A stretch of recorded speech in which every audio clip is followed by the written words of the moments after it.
Oh, it absolutely makes sense. And also, to to kind of speak a little bit positively of your age too, in a sense, Yeah, and please this do, might please just, do. and this just might be as a fellow young person, but I mean, like, we have some very large tech problems coming down the pipeline with regard to AI and how that's going to affect labor. And we're going to need young people that understand that issue.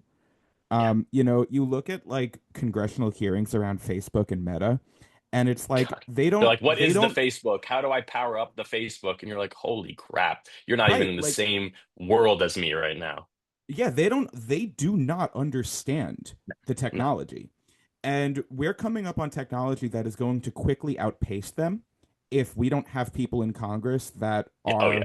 Oh yeah. knowledgeable and of the era Right. that dealt with this technology, that grew up with this technology. So Right. much of Congress right now is just wholly unprepared for that.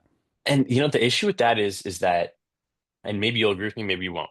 What that does is sometimes almost radicalize us as Gen Z to think that all boomers are like thieves, basically, and they only care about themselves and they only care about maintaining their power. Wherein, if you actually come with me to these events, it's all boomers and some even, silent Gen who are saying, well, A, it's just all boomers, and we can get to that.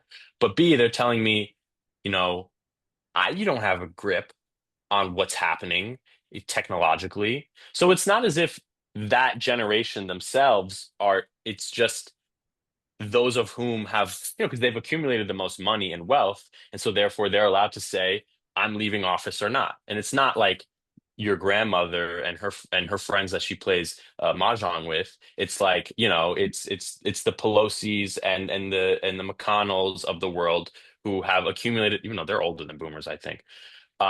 They've accumulated so much wealth and power that they can effectively never be told your time is now. Yeah. The only thing that can tell them your time is now is Father Time himself. And that is a problem because, again, you are going to these events where there's a disconnect because young people think that all old people care about is themselves. And you go to these events and old people are saying, where are the young people? Where are you guys? And it's like it's like a generational warfare where we actually just need to see our similarities where our grandparents had to do nuclear drills. Well, we had to do school shooter drills. Yeah. Our grandparents fought against an unjust war that was killing millions of unarmed civilians. Our generation is trying to fight several unjust wars that are killing and displacing millions. There are so many genuine similarities. The only thing I'll say is that generation walked the walk when the time Yeah. was upon them, and our time is now.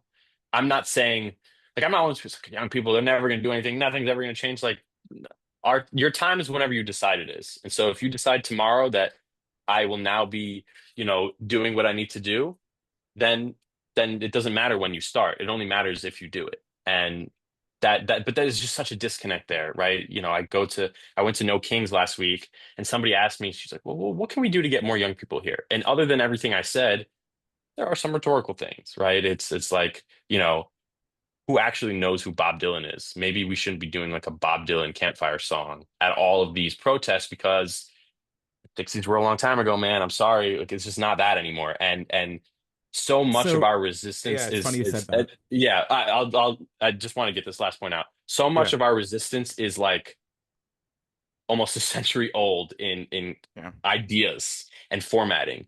And you know what? It's a call to action. If young people want to be the change, then effing step up, elbow your way into the room, elbow your way into the table, and make your voice heard because the only way we achieve anything is by grabbing it and taking it by the horns. If you liked this video and you want to see more, please hit that like button, subscribe to the channel, and if you want to keep this machine running, please subscribe to the Patreon page, where you get early access to all these reviews before they hit the channel. All right, I'll see you next week.